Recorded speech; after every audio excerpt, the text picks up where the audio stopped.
The drone war in Ukraine is reaching a new level. Now it's not people but technology that confronts the machines. In July, Russian drones attacking Ukraine began flying from the territory of the Chernihiv and Kyiv regions towards the Republic of Belarus. For several weeks now, a new phrase has appeared in the reports of the Ukrainian General Staff. Location lost. Often after this, an air raid alert is declared in Belarus. That is, the drones simply refuse to bomb Ukraine and fly to Minsk. How Ukrainian air defense forces managed to turn back the Shaheds, as well as the new Russian response to our technologies, a drone with a homing head that doesn't miss. Does it really exist, and will the Ukrainian armed forces be able to divert it from its course? About this right now in Arsenal. In recent months, Ukrainian air defense forces have succeeded in combating the Shaheds, military analysts note. However, now it's not just the accurate work of our anti-aircraft gunners. On average, about 10% of all launched kamikaze drones per day are neutralized without a single shot using electronic warfare systems. There are our own models. They are both trench-based, mobile and stationary, but they constantly need to be improved. This is a device that can instantly disrupt any communication, depending on the configuration of this system. Meanwhile, dozens of design bureaus are offering new systems that knock drones off course. Fundamentally, they are divided into several types. Some simply jam the signal and the drone doesn't know where to fly. If you jam its satellite communication, it has several algorithms, but the most common one is that it starts either loitering in search of a signal, or flying in circles, or making figure eights. This gives mobile fire teams extra time to shoot it down, or it simply falls. We are now disabling the navigation system. This, as you can see, is a 4-channel antenna which the Shahed uses to target through a satellite system. Here we observe the receivers themselves. In this case, there are 4 of them on this Shahed. This is the navigation block. And the silver box you see is precisely the device that tries to counteract our electronic warfare systems. But in this case, it was unsuccessful. Another method of electronic warfare against Shaheds is not just to jam the signal, but to substitute its coordinates in the navigation system. Then the drone might fly, say, towards Minsk, thinking it's heading to bomb Kyiv. In July, Russian drones attacking Ukraine began taking off from the territory of the Chernihiv and Kyiv regions towards the Republic of Belarus. Some flew out for 20 kilometers for a couple of minutes, while others flew for several hours and up to 350 kilometers. Such systems are also constantly being improved, including to have the ability to mislead drones from a greater distance and cover vast areas with their signal. We are very soon organizing a trip to the Sumy region in the near future for testing.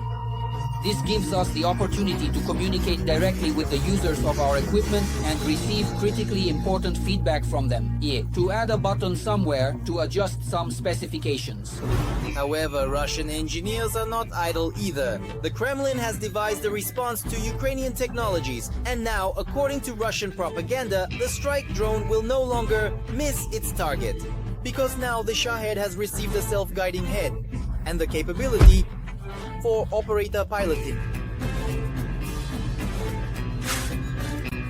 However, for Ukrainians, things are not so bad, military analysts assure.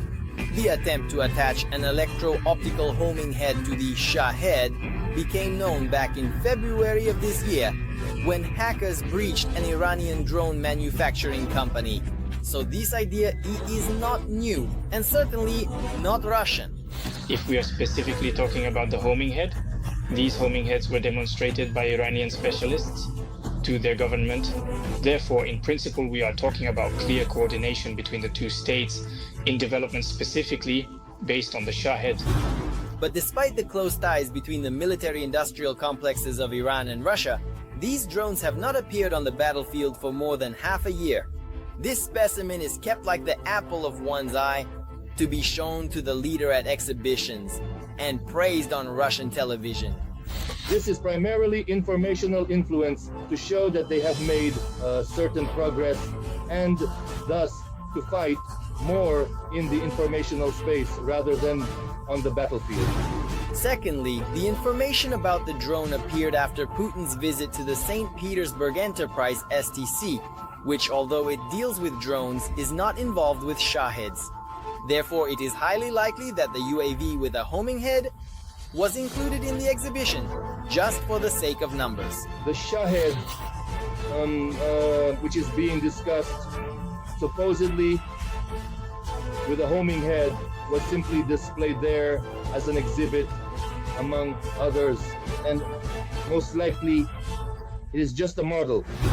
If we delve into the technical specifications, apart from the guidance system, the drone is not much different from the regular Shahed 136. The flight range is 2,000 kilometers, the dimensions are the same, and the amount of explosives is the same, 50 kilograms.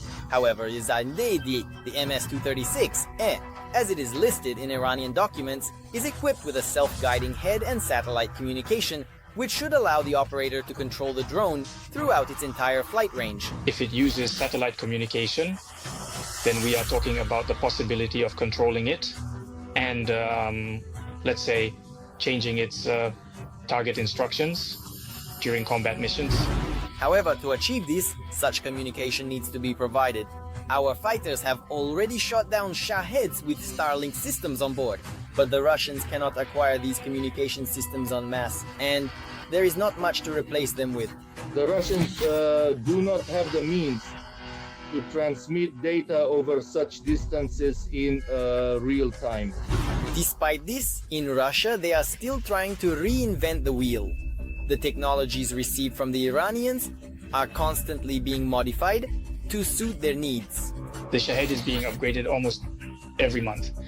We have seen the implementation of Starlink satellites in certain elements, as well as the implementation of mobile communication and other changes that, for instance, allowed them to be more resilient to electronic warfare measures and to bypass air defense systems.